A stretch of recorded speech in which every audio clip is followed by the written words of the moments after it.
काय तुम्हाला प्राणायाम करायचा आहे? पण प्राणायाम करायचा आहे, पण तुम्हाला कळत नाहीये, की प्राणायामाची सुरुवात जी आहे, कोणत्या प्राणायामापासून करावी?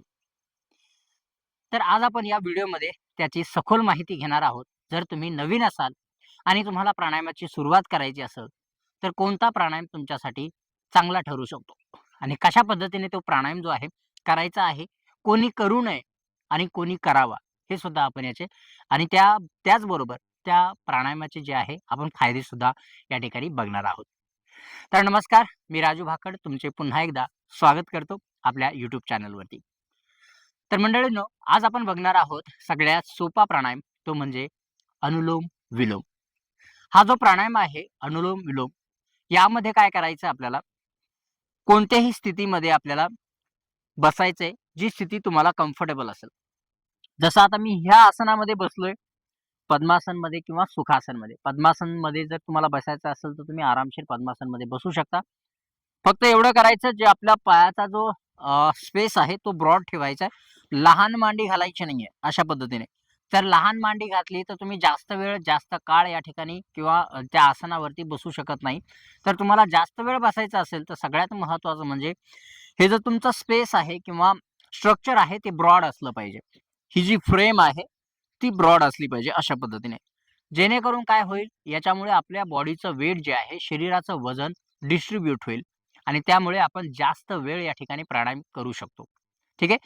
तर हे झाल्यानंतर बसण्याच्या स्थितीमध्ये आल्यानंतर हां, सगळ्यात महत्त्वाचं, जर तुम्ही विचारत असाल, की जर समजा तुम्हाला पाठदुखी असेल, गुडघेदुखी असेल, तुम्ही मांडी घालू शकत नाही, खाली बसू शकत नाही, काही हरकत नाही.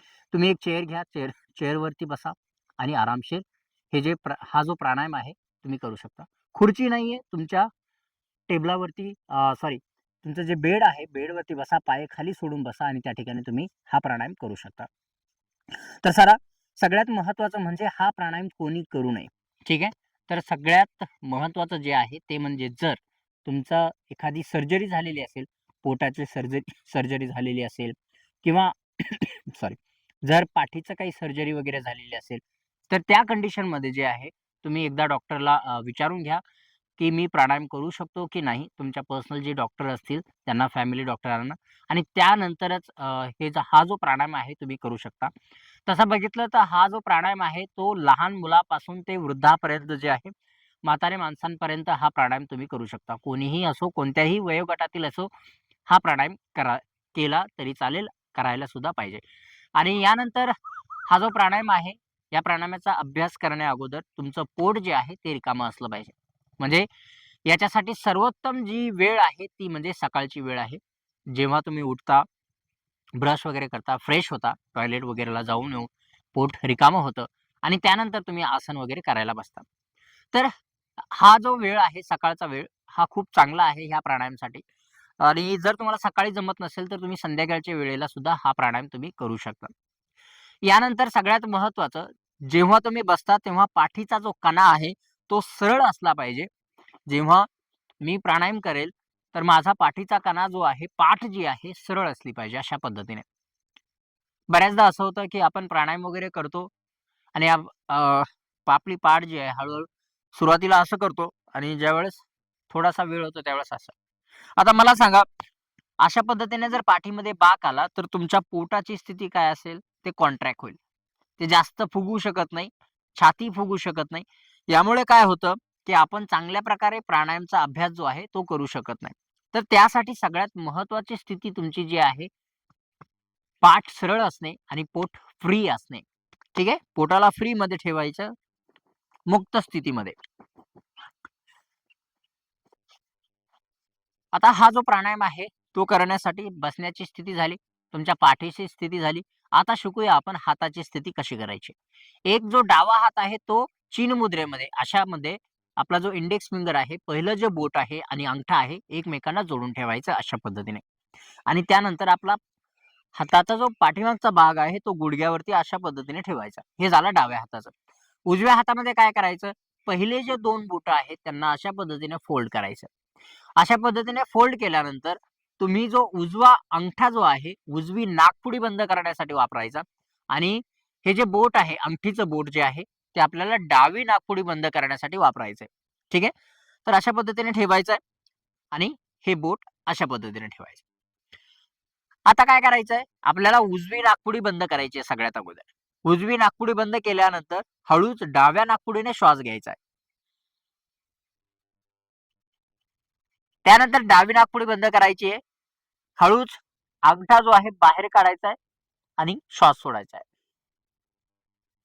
त्यानंतर पुन्हा उजव्या नाकपुडीने श्वास घ्यायचा आहे आणि डाव्या नाकपुडीने श्वास सोडायचा आहे. ठीक आहे.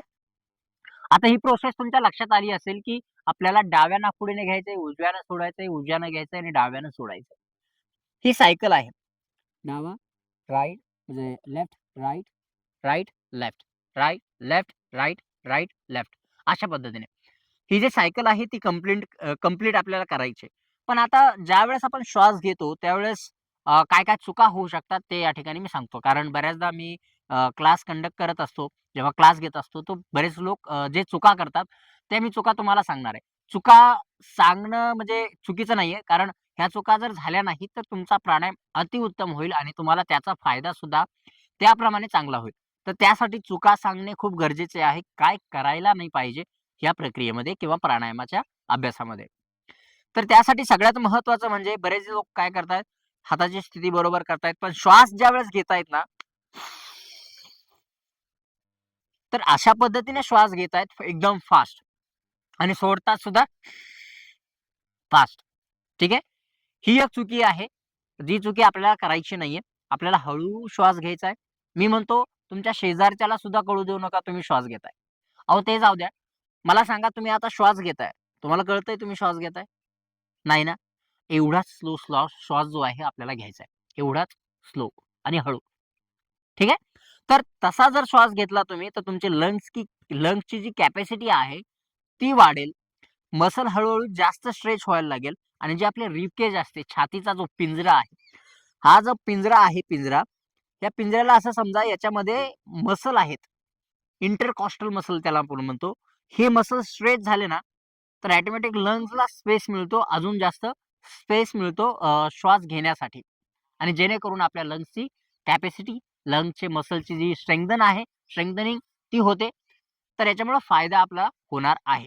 ठीक आहे. आता ज्यावेळेस आपण श्वास घेतो त्यावेळेस लक्ष द्या. उजवी नाकपुडी बंद केली, एकदम हळू श्वास घ्यायचा आहे. डावी नाकपुडी बंद करायची आहे. उजवी नाकपुडी ओपन करायची आहे. श्वास सोडायचा आहे. आता हळूच उजव्याने घ्यायचा आहे आणि डाव्याने सोडायचं. आता एकदम आवाज कसा आहे, नाकळत आहे किंवा नाही आला तरी चालेल, एवढं हळू श्वास आपल्याला घ्यायचा आहे. ओके. सगळ्यात सिंपल करून सांगतो. असं समजा तुम्हाला जर 3 सेकंद श्वास घ्यायला लागत असतील, तर श्वास सोडायला सुद्धा जे आहे 3 सेकंदच लावा. जर श्वास घ्यायला तुम्हाला 5 सेकंद लागत असतील, तर श्वास सोडायला सुद्धा 5 सेकंद लागत असतील. ओके. हां, आधी समजून घ्या. मला माहिती आहे तुमच्या डोक्यामध्ये भरपूर असे प्रश्न आले असतील, की मी ह्या ठिकाणी हे ऐकलंय, त्या ठिकाणी ते ऐकलंय. तर त्या सगळ्या प्रश्नांची उत्तरं मी देतो. पण थोडं थांबून. मी काय म्हणतो सुरुवातीला तुमचं बेसिक जे आहे ती कन्सेप्ट क्लिअर झाली पाहिजे. कारण आपल्याला श्वास एकदम हळू घ्यायचा आहे आणि एकदम हळू सोडायचा आहे. ठीक आहे. हे अनुलोम-विलोम आहे. आता यामध्ये बरेच जण असं म्हणतील, की आम्ही श्वास थांबवतो. आता ज्यावेळेस आपण श्वास घेतो, थांबवतो आणि श्वास सोडतो, थांबवतो, श्वास घेतो, थांबतो, थांबवतो, सोडतो, थांबवतो. ज्यावेळेस ज्या प्राणायाममध्ये म्हणजे अल्टरनेट जी ब्रीथिंग आहे, अनुलोम-विलोम आहे, त्याच्यामध्ये जर आपण ब्रीथिंगला होल्ड करत असू, तर त्याला काय म्हणतात? नाडी शोधन. अनुलोम-विलोममध्ये आपण श्वास थांबवत नाही. ठीक आहे. अनुलोम-विलोममध्ये continuously breathing in, breathing out, ही ब्रीथिंग इन, ब्रीथिंग आउट अशा पद्धतीने आपलं चालू असतं. याच्यामध्ये श्वास थांबवत नाही. ज्यामध्ये श्वास थांबवतो त्याला नाडी शोधन असे म्हणतात.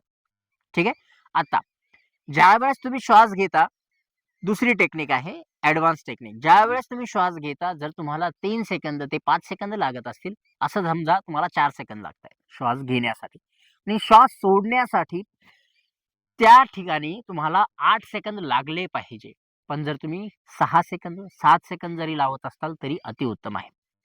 म्हणजे आपला श्वास घेण्याचा जो रेशो आहे, त्या ठिकाणी जो सोडण्याचा श्वास जो आहे त्याचा हाफ असला पाहिजे. म्हणजे 4 सेकंद इन्हेल जर असेल, 8 सेकंद एक्झेल पाहिजे.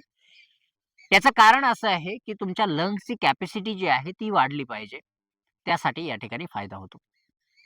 अजून एक, ज्यांना लंग्सचा प्रॉब्लेम आहे, जसे की अस्थमा आहे, ब्राँकायटिस आहे, त्यांनी हा प्राणायाम करावा. पण जर सीरियस नोटवर असेल, तर त्यांनी डॉक्टरांच्या सल्ल्याशिवाय हा प्राणायाम अजिबात करू नये आणि सगळ्यात महत्त्वाचं म्हणजे त्यांनी ब्रेथ अजिबात होल्ड करू नये. ठीक आहे. जर असा काही त्रास असेल लंग्सच्या बारेमध्ये, तर डॉक्टरांचा सल्ला घेतल्याशिवाय तुम्हाला हा प्राणायाम करायचा नाही. ओके. तर अशा पद्धतीने हा जो प्राणायाम आहे आपल्याला करायचा आहे. श्वास घेते वेळी हळू घ्यायचा आहे. श्वास सोडते वेळी श्वास हळू सोडायचा आहे. याच्यामध्ये ॲडव्हान्स करायचं असेल तर तुम्ही नाडी शोधन करू शकता. श्वास घेण्यासाठी 4 सेकंद लावा. होल्ड करा. होल्ड तुम्ही 3 सेकंद, 4 सेकंद करू शकता आणि 8 सेकंद ज्या ठिकाणी श्वास सोडण्यासाठी करू शकता. एक बॉक्स ब्रीथिंग आपण ज्याला म्हणू शकतो. श्वास घ्या, श्वास थांबवा, श्वास सोडा, श्वास घ्या, अशा पद्धतीने. म्हणजे बॉक्स ब्रीथिंग जर केली, तर यामध्ये आता खरं सांगायचं म्हणजे हा जो प्राणायाम आहे, अनुलोम-विलोम, यामुळे तुमची लंग्सची जी कॅपॅसिटी आहे, ती वाढते, ती चांगल्या पद्धतीने वाढते. त्यानंतर रिलॅक्सेशन जे आहे माइंड आणि बॉडीला चांगल्या पद्धतीने होतं. जर तुम्हाला झोपेचा त्रास असेल, तर झोप चांगली लागते. रात्री जर तुम्हाला अचानक जाग येत असेल, तर यामुळे गाढ झोप लागते हा प्राणायाम जर केला तर. त्याचबरोबर यामुळे डायजेशन चांगलं राहतं. ब्लड सर्क्युलेशन व्यवस्थित राहतं. त्याचबरोबर आपली चयापचय जी क्रिया आहे, मी अगोदर सांगितलं डायजेशन, ते व्यवस्थित राहतं आणि सगळ्यात महत्त्वाचं म्हणजे याने आपल्याला मनःशांती जी आहे, शांत वातावरण जे आहे आपल्याला मनामध्ये फील होतं. विचारांचं काहूर जरी उठलं, विचार भरपूर जरी आले, तर आपण हळू अभ्यासाने जे आहे, अनुलोम-विलोमच्या अभ्यासाने हळू विचारांची जी शृंखला आहे, त्यांना तोडू शकतो. ठीक आहे. आता प्राणायामकडे वळूया. तर प्राणायाम कसा करायचा सुरुवातीपासून सांगतो. कोणत्याही चांगल्या स्थितीमध्ये बसायचं. ज्या ठिकाणी तुम्ही प्राणायाम करत असताना तुम्हाला शुद्ध वातावरण वगैरे मिळेल, शांतता मिळेल आणि सगळ्यात महत्त्वाचं आजूबाजूला दुर्गंधी नसावी, प्रदूषण नसावं, धूळ वगैरे काही नसावे. म्हणजे तुम्ही रोडच्या कडेला एखाद्या झाडाखाली जर बसून करत असाल, तर रोडची जी धूळ उडणार आहे गाडीमुळे, ती तुमच्या नाकामध्ये जाईल, ती लंग्समध्ये जाईल. तर ते चांगलं नाही. जर प्राणायाम वगैरे करायचा असेल, तर अशा चांगल्या निवांत वातावरणात या. कुठेतरी चांगली जागा शोधा. नसेल तर घरामध्येच एखाद्या खोलीमध्ये तुम्ही हा अभ्यास करू शकता शांत मनाने, शांत डोक्याने. तर प्राणायाम करते वेळेस, अनुलोम-विलोम करते वेळेस श्वास हळू घ्यायचा आहे, श्वास हळू सोडायचा आहे. ठीक आहे? तर पुन्हा एकदा आपण करूया. चीन मुद्रेमध्ये डावा हात ठेवायचा आहे. प्रणव मुद्रा याला म्हणतात किंवा विष्णू मुद्रा सुद्धा याला म्हणतात. उजवी नाकपुडी बंद करायची आहे आणि हां, बऱ्याचदा असं होतं मी बघतो क्लासमध्ये, की बरेच जण काय करतात नाकपुडी एकदम घट्ट दाबून धरतात. अजिबात नाही. दुसरी एक चूक असते. ज्यावेळेस श्वास घेतात त्यावेळेस काही गरज नाही. एवढी मेहनत करायची काहीच गरज नाही. एकदम शांत चेहरा ठेवा. चेहऱ्यावरचे हावभाव एकदम शांत असतील.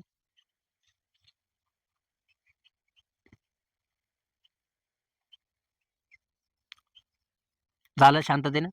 तर अशा पद्धतीने जे आहे आपल्या शरीराला ताण करायचा नाही किंवा काही जण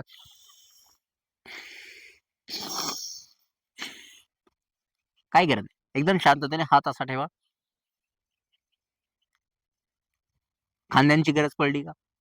चेहऱ्याची आकसण्याची गरज पडली का? ताकद लावण्याची गरज पडली का? फास्ट करण्याची गरज पडली का? नाही. एकदम शांत मनाने, शांत डोक्याने एकदम आरामशीर हा प्राणायाम करायचा.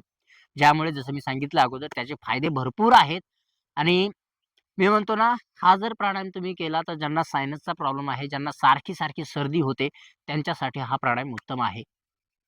रेग्युलर करा. शांत राहण्यासाठी सुद्धा करा. डायजेशन चांगलं राहण्यासाठी ज्यांना अँक्साइटी आहे, डिप्रेशन आहे, स्ट्रेस आहे कामाचा, खूप लोड असतो कामाचा, तर त्यांनी हा प्राणायाम करायलाच पाहिजे. गृहिणी आहेत, घ ज्या घर सांभाळतात लेडीज, त्यांनी सुद्धा हा प्राणायाम करावा. अ, ज्यांना पी-सी-ओ-डीचा त्रास आहे, पी-सी-ओ-एस आहे, त्याचबरोबर हार्मोनल इम्बॅलन्स आहे, त्याचबरोबर ज्या महिला घरामध्ये राहतात, त्यांच्यासाठी स्ट्रेस वगैरे समजा घरामध्ये राहून एखाद्याला स्ट्रेस व्हायला लागतो. दुसरी गोष्ट आहे, की ज्यांना अ, मेन्स्ट्रुअल सायकलमध्ये जे आहे क्रॅम्प्स वगैरे येतात पोटामध्ये, तर त्यांच्यासाठी हा प्राणायाम खूप फायदेशीर आहे आणि रेग्युलर अभ्यास करा ह्या प्राणायामचा. ठीक आहे. तर हा प्राणायाम कसा करायचा, कोणत्या स्थितीमध्ये करायचा, कोणी करू नये, कशा पद्धतीने करावा, कोणत्या गोष्टी टाळाव्या, ह्या सगळ्या गोष्टी आपण या प्राणायाममध्ये या व्हिडिओमध्ये कव्हर करण्याचा प्रयत्न केलेला आहे. जर काही राहिलं असेल तर कमेंट करून नक्की सांगा आणि पुढच्या व्हिडिओमध्ये ते इन्क्लूड करण्याचा मी नक्कीच प्रयत्न करेन. तर आता भेटूया पुढच्या व्हिडिओमध्ये. तोपर्यंत प्राणायाम करत राहा, निरोगी राहा. भेटूया पुढच्या व्हिडिओत.